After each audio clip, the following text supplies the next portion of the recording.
Hi YouTube, it's Kathy and this is my weekly entertainment wrap-up for July 18th through 24th. This week I read 4 books, I watched 3 shows, and I listened to 2 books. My roommates were also watching a couple of things which I've dropped in and out of, so I haven't mentioned it here, but I will let you know what those are when I get to that section.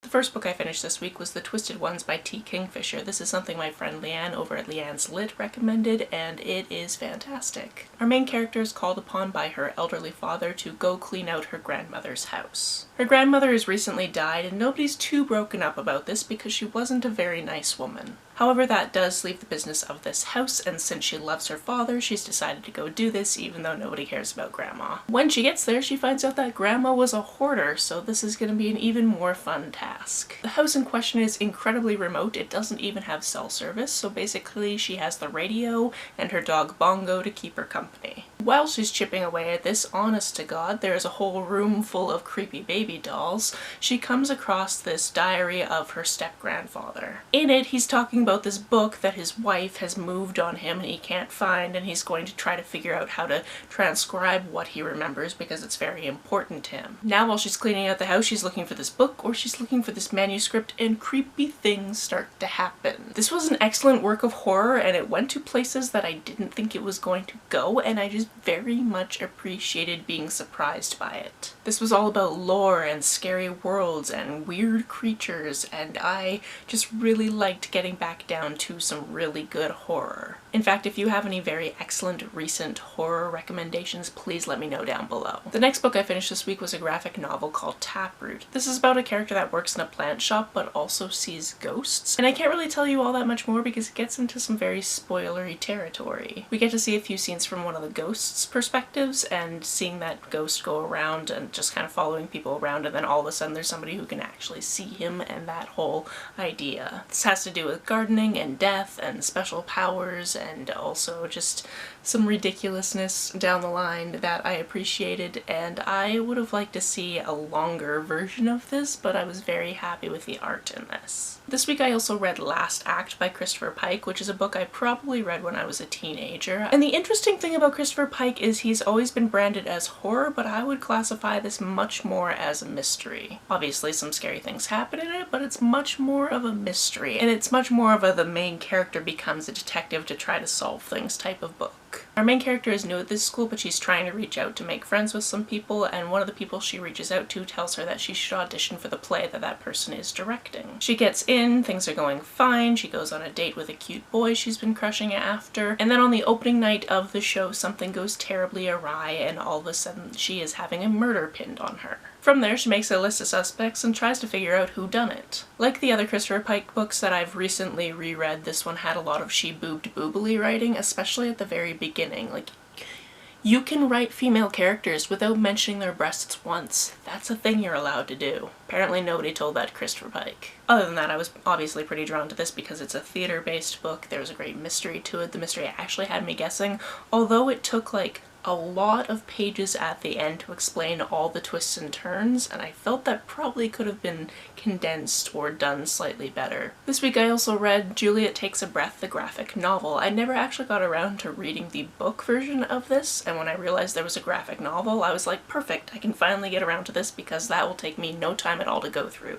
Firstly, the art is absolutely stunning. Secondly, I think the reason I didn't get around to reading the original was I knew I was going to hate the very white feminist character in this, and I absolutely did, and for good reason. However, a lot of things to do with that character are heavily challenged, which was good to see. Essentially, Juliet is a queer Puerto Rican girl who's grown up in the Bronx, and she finds her first brush of feminism and is just enthralled with it, especially because this feminist happens to also be a lesbian, so she decides she wants to work for her as an internship. Just as she's leaving to go across the country to Portland, Oregon to do that, she lets her family know that she is a lesbian, and it doesn't go over very well with some of her family members. Not to mention, when she gets to the other side of the country, she's not hearing back from her white girlfriend, and there's some strife there. I ended up very much enjoying this and would highly recommend it. On to the TV shows I watched. One of the ones that you've heard me talk about a lot, so I don't talk about it too much, is Bones. We are in the 3rd season, I believe. And knowing what comes later for certain major characters, it's fun to try to look for the breadcrumbs. Also, we got to see Sweets again, which is lovely, and he's just so little and adorable, and we love him. This week I also watched all 10 episodes of Next in Fashion because I just needed something to turn my brain off to, and that's exactly what I did. I actually found myself getting very invested in these partnerships and then these individual people as they were working towards this grand prize of being Next in Fashion, which came with a bunch of money and the ability to open a line and have their stuff online and all of these types of things. It's beautiful because what they're creating week to week to week is art, and they're doing some phenomenal things. Did I agree with every decision? No, I didn't, but art is so subjective, fashion is just art, so there you have it. I also, of course, stayed up to date with RuPaul's All-Stars Season 6, and this episode was a melodramatic acting challenge, which is always a good time. The lip sync for Your Legacy, however, was just stunning. Not only did I really enjoy the assassin that came back, because I always enjoy seeing that drag queen, but oh my goodness, the queen that won that situation? Wow. As for other things that I've watched but don't necessarily count because technically they're not the things that I'm watching, I just happen to be in the room while my roommates are watching them, that includes Misfits, which is a show that I've watched previously and really enjoyed, but I watched it like 10 years ago or something like that. It's about these teens who are doing some community service and there's a storm and then they get these superpowers. It's fun, it's twisty, it's British, I like it.